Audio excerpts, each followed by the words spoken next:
Hey, what is going on, everybody? I'm Noah from Techno Buffalo, and I've got a recap for you of the iPad event, the Apple event, the new iPad, just launched in San Francisco. Just going over the details now on my old iPad. Apparently that's what this is called. I have the first generation iPad. The new one is just called the new iPad.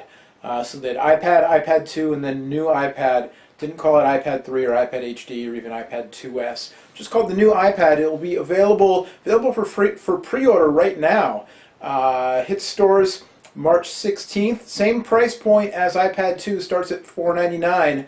Then the price goes up from there depending on memory configuration, and also if you want just the Wi-Fi version or the version that now supports 4G LTE on AT&T and Verizon in the United States. Comes in black and white. Also, the iPad 2 had a price cut, now starts at $399, so you can pick one of those up a little bit cheaper than you could previously. But the new iPad, the big deal here, a few new features. The biggest one probably is the Retina display, 2048 by 1536 resolution. Had to read that one from the Apple site here to make sure I got it right. But that's over 3.1 million pixels on the screen. Roughly it's double the density of the current one. And it's a Retina display because at the distance that you actually use the iPad from your eyes, the human eye apparently can't notice the difference in the actual pixels. So they're calling it a Retina display. At any rate, from all accounts, I was not at the event, but from all accounts, people who saw it in person, the demos looked pretty snazzy. So very psyched to see that in person. The iPad itself, just a little tiny bit thicker than the iPad 2. Upgraded camera, they're calling it now the iSight camera, 5 megapixel with full 1080p video capture on the rear camera, and then the front camera is the FaceTime HD camera for your video chatting needs. Also, it's got the new A5X processor. It's not a full quad-core processor, but it's got quad-core graphics. Apple claiming that it blows the doors off the competition. They noted NVIDIA's Tegra 3 in particular during the presentation today. Also, Apple bringing the full iLife suite to the iPad with the introduction of the new iPhoto app. It's actually a universal app for iPad and iOS. It's available today for $499. Also updates to iMovie, which now handles 1080p video on the new iPad. And also updates to iWork and some of the other Apple software as well.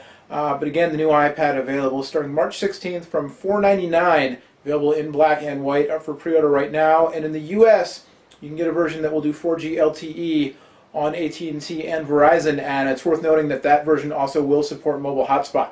So you can have a mobile hotspot that supports up to 5 connections, 5 devices connecting on LTE if you're within the service area and you pay for the upgraded device as well as the service.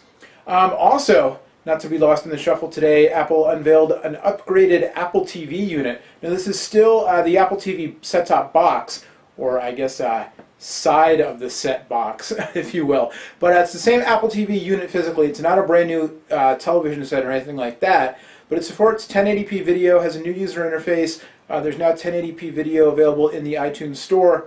That device also maintains the same price point as the one it replaces, $99. Interesting, nobody's complaining about the name not being Apple TV 2, but I guess Apple set the precedent with iPad and iPad 2, and now calling it the new iPad. Some people are upset about that. Anyway, the Apple TV, the new Apple TV, also $99.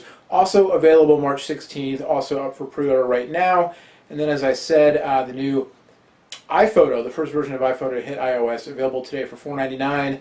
And then the updated versions of the Apple other apps that were mentioned today, I believe, are all free updates. Check the Apple App Store for that. Lots of coverage on the new iPad, the hardware, the software that's available, also the new Apple TV, all that good stuff over on technobuffalo.com. And just as soon as we have the new gear in our hot little hands, we will give you our full impressions of it. I think Mike Perlman might be downloading iPhoto for his iPhone as we speak.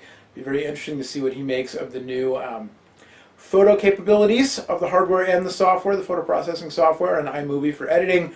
Joey, of course, weighing in on all the implications for gaming. Lots of gaming demos today with that new display as well as the 4G LTE broadband. Could be very, very interesting. So, head over to Techno Buffalo for all of the news. In the meantime, hit us up in the comments right here and let us know what you think. The new iPad. Do you care? Did you pre-order one already? Are you still part of the Android army? Or are you waiting for the HP touchpad to make its come back. Let us know what you think. Till next time, my name is Noah. We will see you on technobuffalo.com right here on YouTube and, of course, on Revision 3. Bye-bye.